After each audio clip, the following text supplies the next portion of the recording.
Cette semaine à Info-Témis, une rencontre citoyenne a eu lieu sur l'avenir de la grotte de Ville-Marie. TV Témis est allé à l'inauguration de la salle d'hygiène au pavillon Tête-du-Lac à Notre-Dame-du-Nord.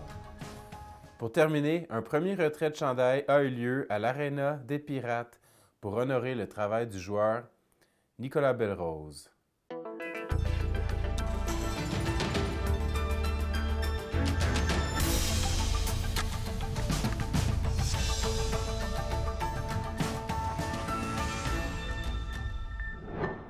Mesdames et messieurs, bonsoir et bienvenue à ce bulletin nouvelle Info-Témis du 13 décembre 2022.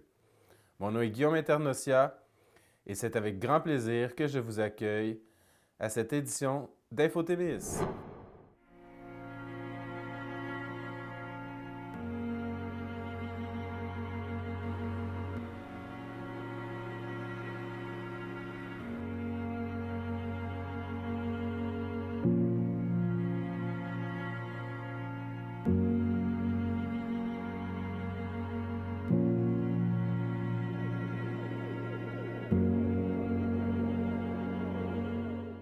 Le 8 novembre 2022, le comité de la grotte de Ville-Marie, en collaboration avec la fabrique Notre-Dame du Rosaire et la Société d'histoire du Témiscamingue, tenait hier en soirée une rencontre d'information afin de faire part des résultats d'analyse des différents consultants et le plan de travail des prochaines années.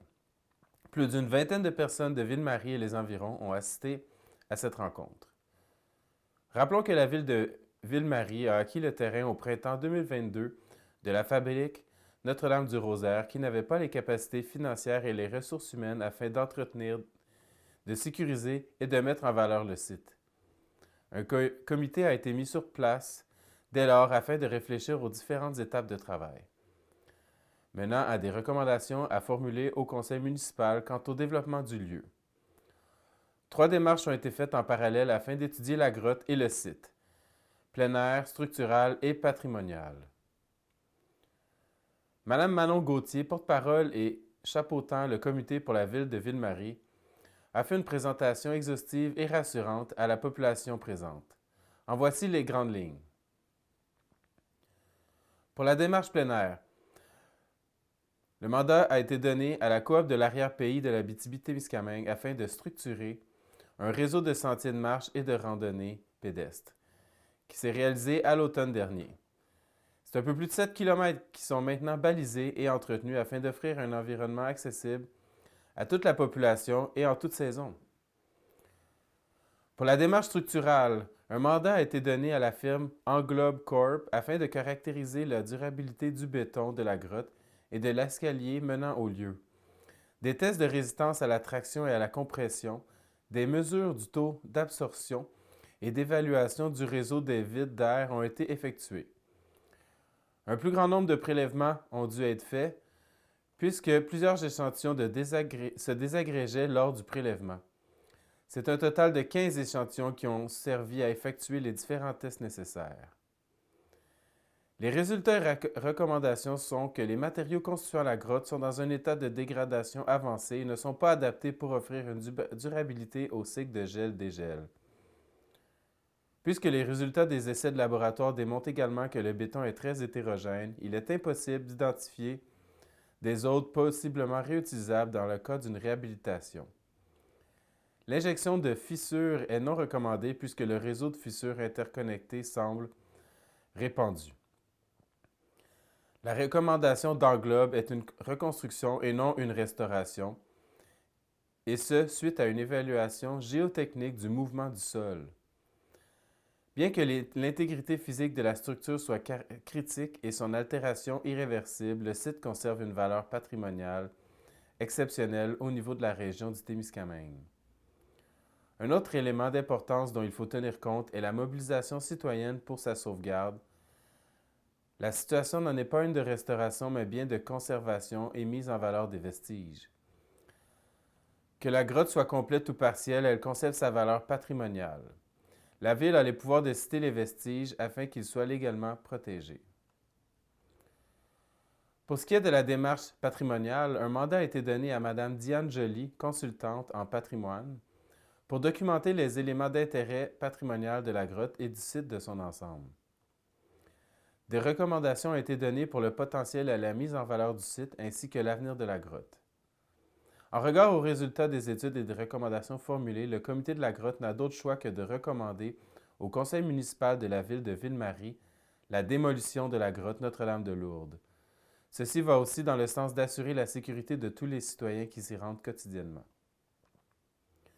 Soucieux du sentiment d'attachement que la population témiscamienne dévoue envers le lieu, le comité a travaillé avec la firme d'architectes ArtCAD afin de trouver une proposition de reconstruction non pas à l'identique, mais qui respecte les principaux éléments d'intérêt patrimoniaux qu'on y retrouve. Des plans préliminaires ont été présentés hier soir, ont reçu un bel accueil des gens présents. Malgré cela, la nostalgie de certaines personnes était palpable, comme en font foi les commentaires de Mme Thérèse Cardinal, présidente de la Société d'histoire du Témiscamingue. On la cite. « Je comprends malheureusement que nous ne pouvons conserver la grotte dans son état actuel. Les plans proposés sont bien puisqu'on reconnaît la grotte dans sa forme, mais le fait qu'elle ne soit plus couverte enlèvera certainement un cachet important de ce lieu. Je reconnais cependant que le comité a tout mis en œuvre pour respecter le caractère patrimonial et notre sentiment d'attachement envers ce lieu. Le comité continuera son travail afin de peaufiner le projet sur la table, d'en confirmer la faisabilité et de tenir la population informée de l'avancement des étapes. TV Témis s'est rendu à l'inauguration de la nouvelle salle d'hygiène de la Corporation du pavillon Tête-du-Lac à Notre-Dame-du-Nord qui se déroulait le 7 décembre 2022 à compter de 14 heures. Pour l'occasion, des personnes représentant la table de concertation du Témiscamingue, du CISSS Abitibi-Témiscamingue étaient présents pour l'inauguration. Clément Gélina, le président de la Corporation Tête-du-Lac, tenait à remercier pour sa participation financière la Fondation Philippe Chabot ainsi que la ressource d'aide pour personnes handicapées. Plusieurs employés et acteurs du projet s'étaient déplacés pour l'inauguration de la nouvelle salle d'hygiène, qui est une nette amélioration par rapport à l'ancienne salle du même type. Des montants considérables ont été investis dans la mise en œuvre de ces installations pour favoriser le bien-être des résidents du pavillon Tête-du-Lac. Voici notre reportage sur le terrain.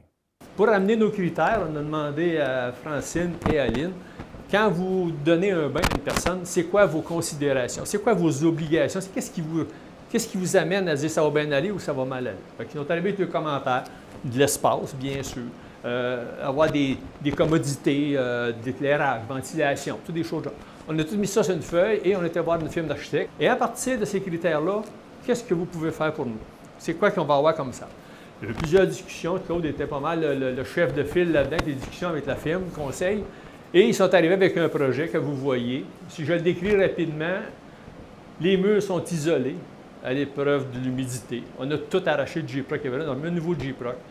Bon, plancher, c'est un plancher isolé à l'épreuve de l'eau. Fait qu'il n'y a pas d'eau qui peut aller par en dessous. Il y a une membrane en dessous de ça, en dessous de la céramique. Fait que l'eau ne peut pas partir. Les espaces d'arrangement pour les résidents, on a 16 lits de l'autre côté, fait qu'il y a 16 espaces que les personnes de la ressource intermédiaire mettent les produits des résidents, shampoing, savon, tout ça fait personnel dans chacun des casiers. Il y a de l'espace pour les serviettes en haut. Il y a une chaise qui est élévatrice. Elle va rester là, madame, pour tout de suite. On avait en bas, il faut le transporter en haut. On arriva pour lui en dernier.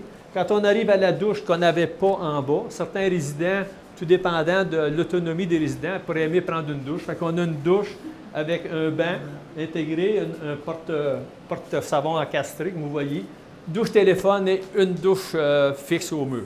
Fait qu'on a les applications pour la douche avec un espace assez grand pour emmener soit une chaise roulante pour rentrer, et il y a une pente dans le plancher que l'eau reste de ce côté-là. Si je recule derrière moi, bien, la toilette pour personnes à mobilité réduite avec les barres d'attachement de support, c'est pas d'attachement, on n'attache pas personne, c'est pas vrai. Fait que les barres de support, excusez. L'évier, bien l'évier avec encore la possibilité de descendre, mettre une chaise roulante en dessous. Et le clou du spectacle, c'est qu'un miroir à angle. Fait que ceux qui sont encore dans la chaise roulante, qui peuvent se voir, même si ce n'est pas un miroir vertical. Fait que c'est toutes des choses qu'on a amenées. Et bien sûr, le fameux bain, le bain qui est autoporté en partant. On peut rentrer une chaise en dessous. La chaise que Laurette est assise dessus, elle rentre en dessous. C'est un bain qui se soulève. Or donc, les préposés qui sont au bain Après que la personne est rendue dans le bain, que l'eau est à son niveau, vous pouvez soulever. La chaise se soulève aussi. C'est ce qu'on va faire pour commencer. Ah, Ok. tiens. Ouais, Ouais, mets les on a freins. les freins ici. Il on faut a être capable de l'entrer. le contrôle de la chaise ici, puis on l'a aussi avec la manette ici. Je parle d'écran. On peut-tu mettre de l'eau aussi? Non, On va attendre un peu. OK. Fait que là, nous, ce qu'on fait, on va approcher, puis le métier n'est pas bien ici. Ah, Ça cote le dos ici. avant, regardons ça. Hein? Ah, j'avais pas trop compris. On apprend des choses. Ça va. Fait que là, on va ôter le frein. Fait que j'ai toujours le frein, hein, comme d'habitude. Fait que, oui, on a le frein. C'est mieux pour le frein. OK. Fait qu'on va lever la chaise. Pas trop prendre des hauteurs. Malaise, ça va pas faire. Il y a le vertige. Le vertige, ça ne montrera pas au même. Fait qu'une fois que c'est ouvert, on glisse la chaise comme ça, au-dessus du bain. Descends-le. Non, laisse-le là, il est bien là. On va mettre la main, on va mettre le frein. Fait que on va l'utiliser à notre hauteur. Fait que ce qui est le fun avec ce bain-là, c'est que si moi je mesure 6 pieds, je lève le bain pour travailler toujours debout, pas penché. Puis une personne qui est, mettons, plus courte, ben c'est pareil, elle va lever à sa hauteur. Donc, moins de douleur au niveau du dos, parce que quand on donne 8 bains par jour, à un moment donné, si on travaille toujours penché. Fait que c'est vraiment super pour mes préposés, sécuritaire pour mes résidents. Fait que, Tu lèveras le bain jusqu'à temps que le résident rentre dans l'eau. oui. Fait que moi, je vais le lever, mettons, pour à peu près à ma hauteur. Fait que le résident, il reste sur la chaise, hein, Francine? Le résident est toujours sur la chaise. Je vais descendre la chaise. Il faut dire aussi que le bain, Francine, s'emplit tout seul. C'est-à-dire que vous avez une option sur le bain que pré-remplissage, il s'emplit à un certain niveau, une certaine température. Fait que entre deux patients, ou deux personnes à donner le bain, vous pouvez aller partir le bain qui s'emplit tout seul, vous allez chercher l'autre personne, l'autre résident, puis peut-être qu'un jour, on va être assis dans ce bain-là, comme Claude a fait le test, mais on ne sait pas. Fait que je pense que c'est quelque chose qui va durer longtemps. On a dit tantôt légèrement, on en a un autre bain, mais il y a quand même de l'âge. C'est utile, ça va bien, c'est pratique. Et là, l'espace, c'est l'espace qui était demandé. On vient de faire 2 montants sur la table, 10 000 2 fois. Merci beaucoup encore une fois aux 2 organismes. Juste pour vous donner un peu l'idée de combien de dollars nous avons investi dans ce petit local.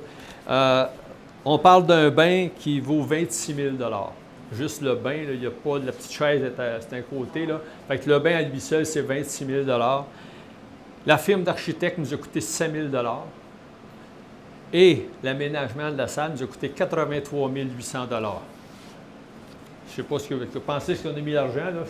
Alex, tu sais comment ça a bien été. Donc, on te remercie d'avoir fait ce beau travail-là avec tous les critères d'harmonisation de Laurette et les qualifications et caractéristiques de Claude sur le devis. Merci beaucoup. Mais vous voyez, ça nous fait... On prend l'électricité. Oh, oui.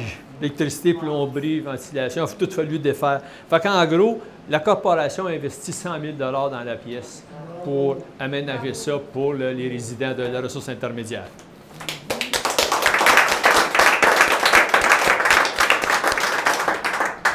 Vendredi dernier a eu lieu à l'Aréna de Ville-Marie le premier retrait de chandail de l'histoire des Pirates.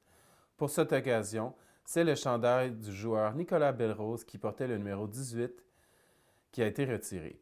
Celui qui a soulevé la Coupe Russell en tant que capitaine des Pirates de Ville-Marie a aussi performé sur la glace en Europe et en se joignant aux Renards de Roanne qui sont situés au nord-est de Lyon.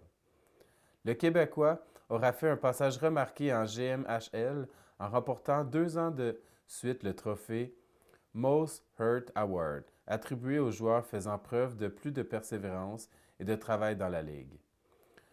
Lors de cette cérémonie émotive de retrait de son chandail, plusieurs de ses anciens coéquipiers étaient venus sur place pour le féliciter. Malheureusement, il n'y a pas eu de match de hockey contre une équipe adverse ce jour-là, puisque l'autobus de l'équipe adverse, les Lynx de West Nipissing, a eu des problèmes techniques. Ce fut donc un match intra-équipe pour l'occasion de cette cérémonie. Nicolas Belrose est maintenant un travailleur minier qui habite à Ville-Marie où il fonde sa petite famille. Nous lui souhaitons la meilleure des chances pour la suite et le remercions pour toute sa détermination avec l'équipe des Pirates. À noter que Nicolas domine dans l'histoire des Pirates dans plusieurs statistiques offensives. Il a le plus de points, le plus de buts et le plus d'assistantes dans l'histoire des Pirates avec 79 buts et 95 assistantes en 79 parties jouées pour un total de 174 points avec l'équipe. Voici le texte d'hommage écrit par le journaliste et commentateur sportif Francis Prudhomme qui a été lu pour l'occasion par Guy Champoux, animateur du retour à CKVM et maître de cérémonie.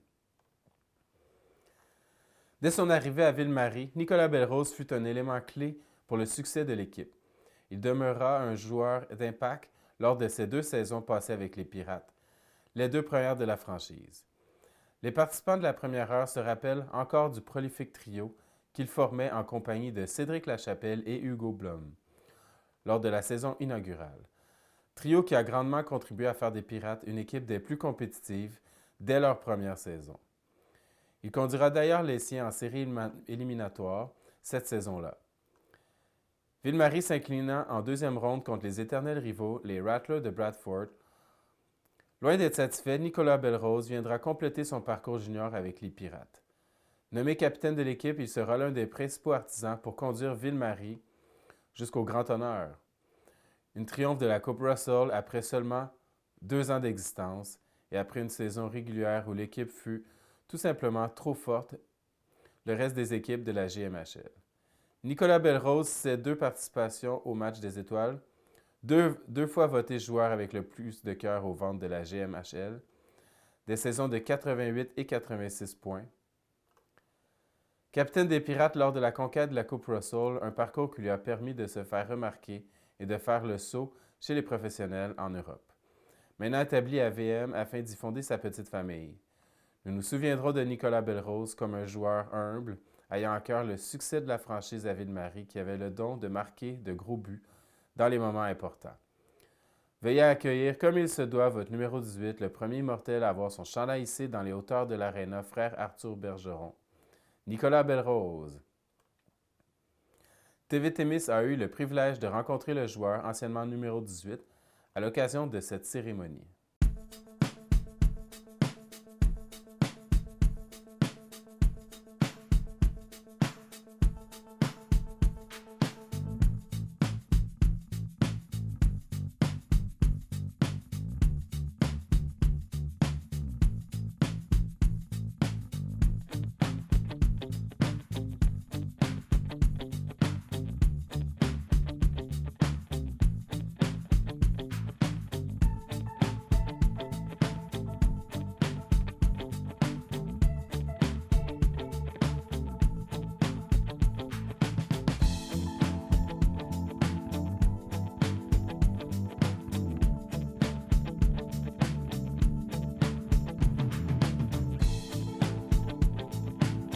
Je me sens super bien, c'est vraiment un gros honneur.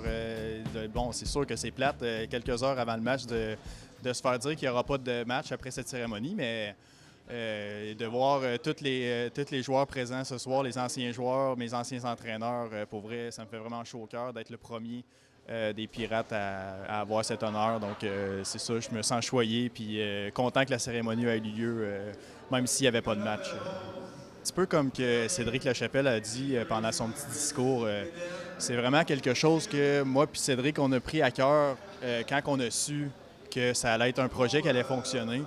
Vois-tu, on était 2 joueurs qui revenaient du Junior 3A dans le coin de Montréal, qui avaient pratiquement terminé leur carrière. On ne savait pas trop si ça pouvait fonctionner, si c'était un projet qui pouvait fonctionner ici au Témiscamingue. Puis, du premier match qu'on a vu ici, on savait que c'était un gros projet. On savait qu'on voulait faire de quoi de spécial avec ce projet-là. Fait que, quand Cédric il a dû quitter parce qu'il il était rendu trop vieux pour sa deuxième saison, il m'a comme passé le flambeau un petit peu, si on veut. Puis c'est ça, de voir qu'on a accompli la mission de gagner la Coupe. Ma deuxième saison, ça a été un petit peu la cerise sur le Sunday pour mes 2 saisons ici. Ça a été vraiment quelque chose de spécial.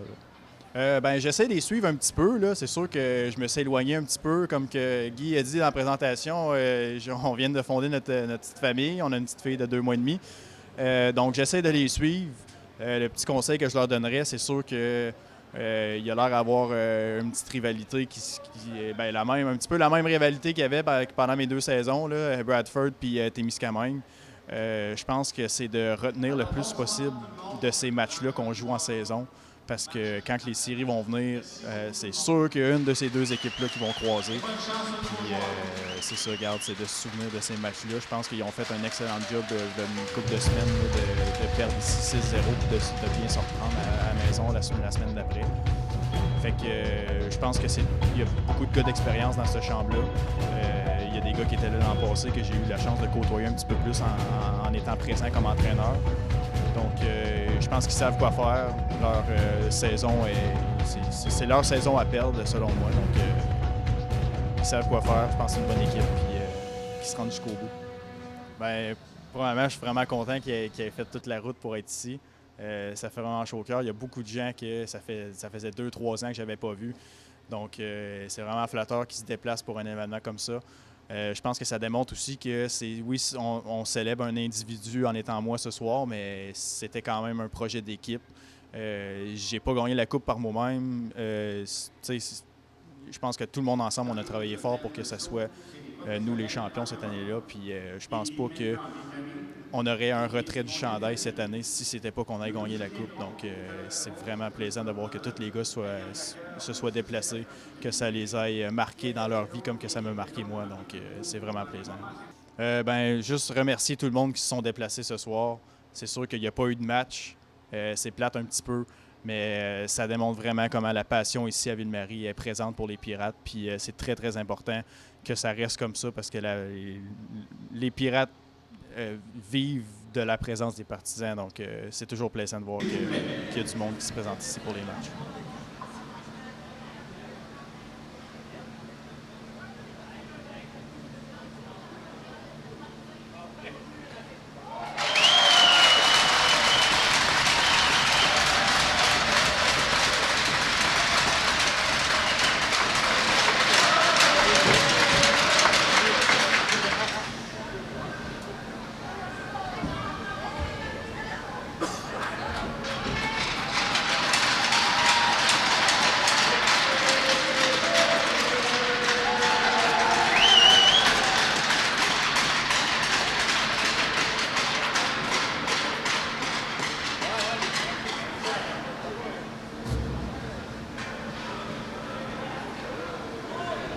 En terminant, n'oubliez pas de vous présenter le vendredi 16 décembre entre 18h et 20h devant l'église à Notre-Dame-du-Nord où se tiendra la mise en lumière du majestueux sapin.